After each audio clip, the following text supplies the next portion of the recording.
SimWorld presents Around the Table with E and the Fat Man. What's up, everybody? It's me, it's the B.O.B., and I'm here with my man, E. E, how are you doing today? Hey, that's me, and I'm doing all right. How are you, Bob? I am doing great on this Sunday afternoon. This is Around the Table with E and the Fat Man. That is E, I am the Fat Man, and this is the show where we just talk about whatever we want. We're kind of we have about a month and 2 weeks until the race to one starts. I think it it's not too early to see who our offensive and defensive player of the year so far is. What do you think, E? Yeah, I think it's a good time to get into that. And, it is a little bit of the dead zone, or if you want to be more positive, maybe you could say the eye of the storm for sports right now. But it is, the NBA draft behind us, the NBA playoffs just behind us. Heck, even hockey's over. There's not a World Cup. No college football, no NFL. We got just regular season baseball games, and as we all know, there's 162 of those, so they don't mean a whole lot on a one-to-one basis. So I think it is a fine time to look at offensive and defensive player of the year in SimWorld right now. So we have SimWorld Hoops, which is the most important sport in all of the world, regardless of what's going on. Well, that's true too. Well, I guess we can start it off. I'll let you start it off, Eric. Who would you say, for you, who is the offensive player of the year so far? Probably for both offense, the OPOY and DPOY, we could probably, mention a few players who are deserving of, some consideration. So first of all, just let me quickly mention some guys who I thought about, but ultimately who didn't make the cut for me. Certainly, no surprise, right? Big names, Bronny James and DJ Wagner. Absolutely in contention for me, but neither one is my offensive player of the year so far. In a similar vein, I think anybody who's listened to this show regularly knows that I love Trey Turner. And I mean, what he's doing, he's leading the lead in 3-point percentage and 3-pointers made by a mile. Noteworthy in and of its own, but I can't quite tip Trey either. My midway point, SimWorld Hoops, offensive player of the year, is none other than LDO, Lace Darius Outlaw. Second overall in the league in scoring right now at 22.3 a game.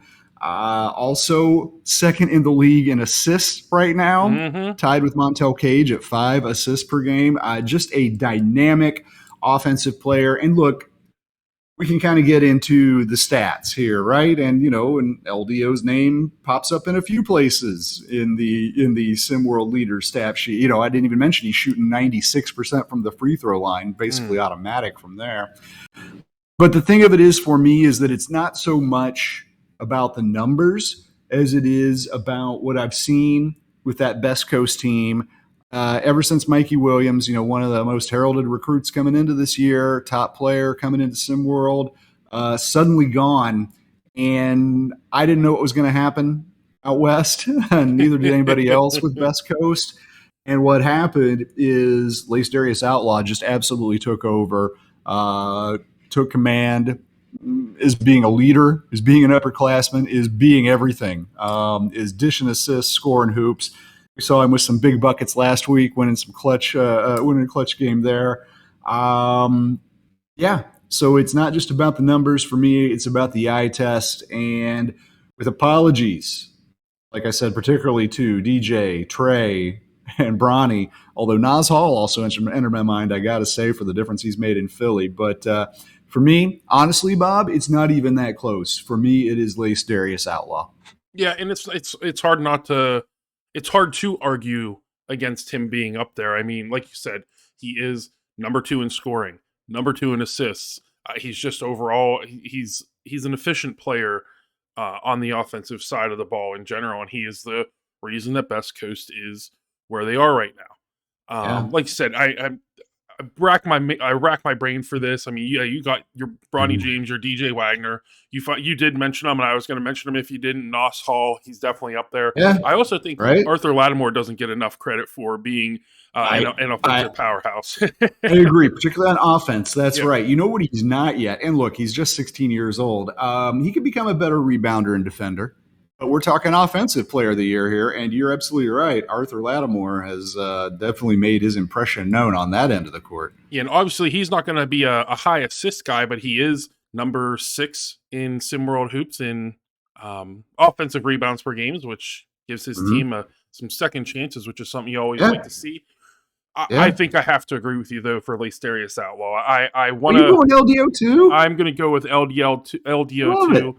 I again, there's an argument for the Bronny Jameses, the Wagners, the Halls, the Lattimores, the Tyson Simpsons, but just everything that LDO has brought to this offense. If Bronny James has a bad game, then Showtime is probably going to figure it out. If the originators have a bad game, I mean, you don't have to look too far down the list to see Loftus had his 43-point outburst earlier in the year. I mean, there's other people that'll pick it up. If Lacerius Outlaw has a bad game, Best Coast is probably not going to win. And I think that when it comes to like offensive player of the year, like I kind of mix this in with like a MVP type thing too. Like if you take that offensive player away from that team, what are they? Best Coast. Yeah, they're not a whole lot without Lacerius Outlaw, which is a far cry from last year where he had started off so well and then just kind of disappeared and kind of was handing away his when we had junior of the year last year. He's trying to hand it away and nobody wanted to take it until Trey Turner finally did in the final week. It's Lacerius Outlaw for sure, offensive player of the year, no doubt in my mind. Well, I love it that we both picked the same guy, in spite of the fact that we both acknowledged that there were other players definitely in consideration too, but great minds thinking alike coming together on LDO. Hey, let's swing it to the other end. Defensive player of the year, and I'll let you take first crack at this one, Bob. Who you got? This is another one of those tough ones because there are so many players out there who they kind of stick out. They don't stick out necessarily on the stat sheet because when we look at top players, what's the first thing people love to go to? Points. Who has the most points? And that's not always who the best defender is. I mean, look at the NBA a couple years ago. Ben Simmons is not a great offensive player because he doesn't assert himself, but he is a great defender, one of the top defenders in the league, but you're never going to talk him about being the top offensive player in the league. But these players, there's a couple in my mind. I'm stuck between two. I'm going to mention both of them. Hopefully I don't steal one of yours. But okay, my first one... I had a finalist of two, too, so I'm so excited to see what this is going to be. So my first one is Jay Laster of the Yacht Club. I think he is one of the top defenders in the league. Very, very good guard.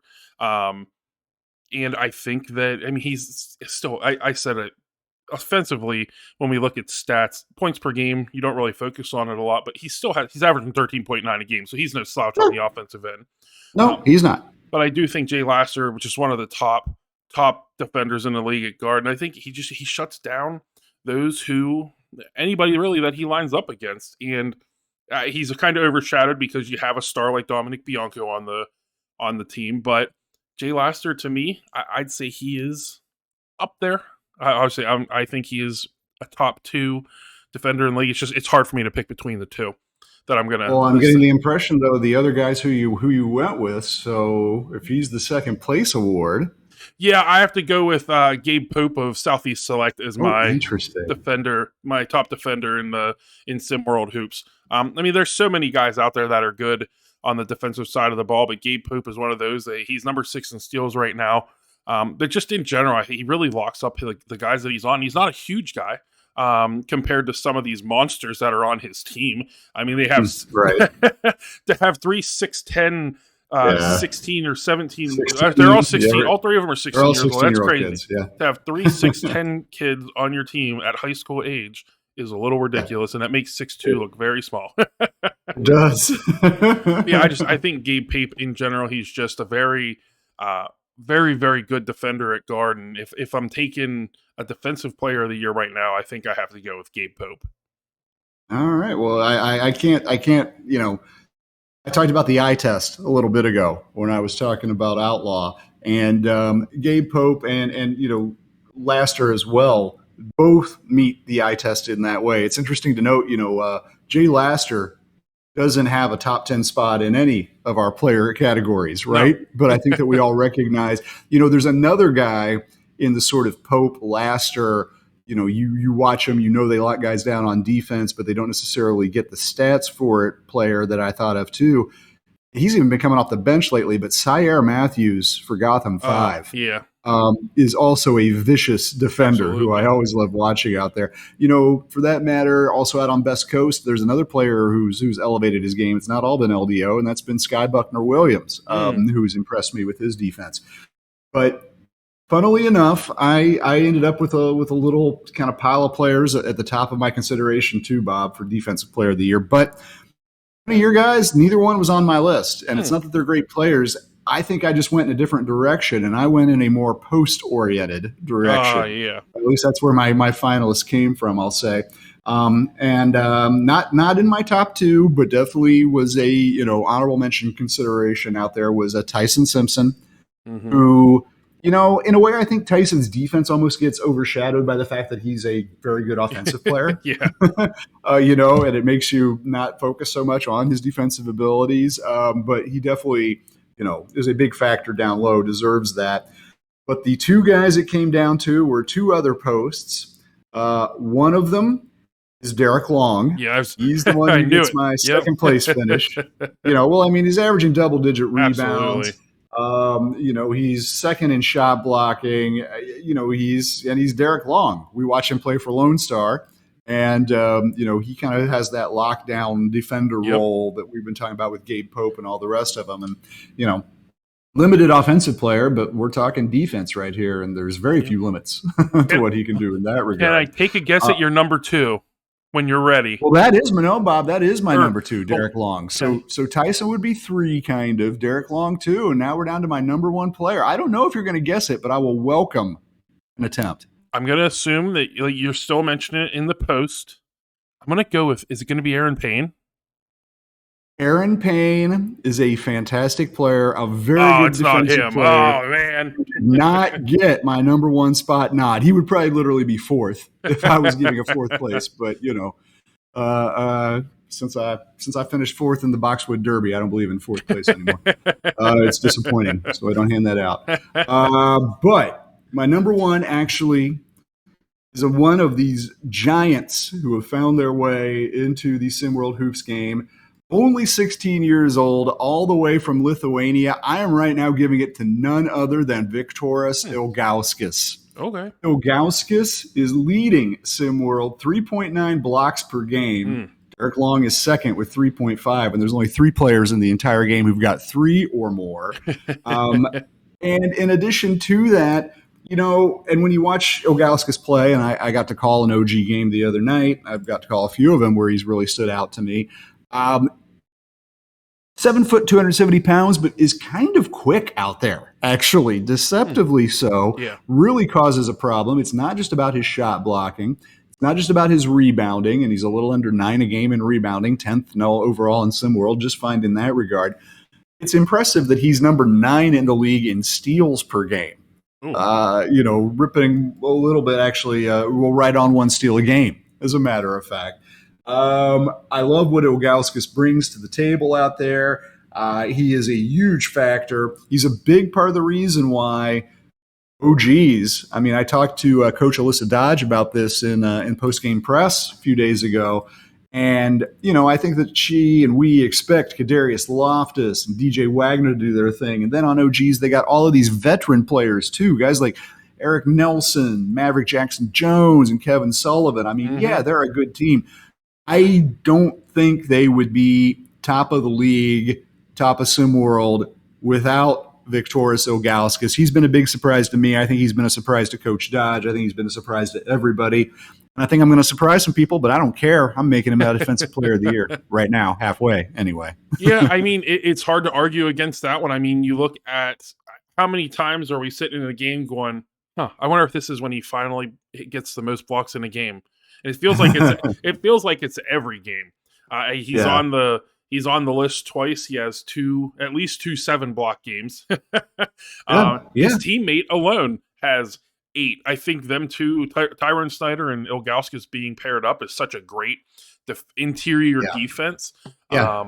They are very complimentary. That's a great point. But Ilgauskas, absolutely. I can't disagree. I think we have a solid. I wonder who would our wing be? Who would our wing be in ours? Because we have Jay Laster, Gabe Pope, and then we have Derek Long at power forward and Ilgauskas at center. Who would our wing be? Add a wing to that whole mix. Oh boy, that's a good question. Trey Turner? Oh, maybe Trey Turner. Oh God, and then he can do all the scoring too. Yeah, I feel like he's turned up his defense this year. Like really turned up his defense this year. And he was a good defensive player last year, who's only gotten better. Absolutely, you're not. Yeah, you can definitely throw him out there. I think. So I think we got an all-star lineup there. So we got I said, Laster, Pope, Turner, Derek Long, Victorious Ilgauskas, and watch out against that team. I don't know if anybody's scoring. Our all defense team. Nobody beats Eric and Bob's all defense team. Well, Eric, I know it's a little bit of a shorter episode today, but I appreciate you being on as always. Is there anything you want to tell the people? No, just 4th of July coming up. Hope everybody's enjoyed this weekend. We'll enjoy the next. No, we are. And remember that SimWorld TV is back on the air on Tuesday, 7:00 Eastern Time. We'll be there. Make sure you are too. Yeah, and bringing up the 4th of July, be careful out there. There's a lot of drunk drivers. There are a lot of idiots out there. Don't drink and drive, people. Well, I hope everybody has a great rest of their weekend. Thank you for listening, as always, and we're out. We'll talk to you soon.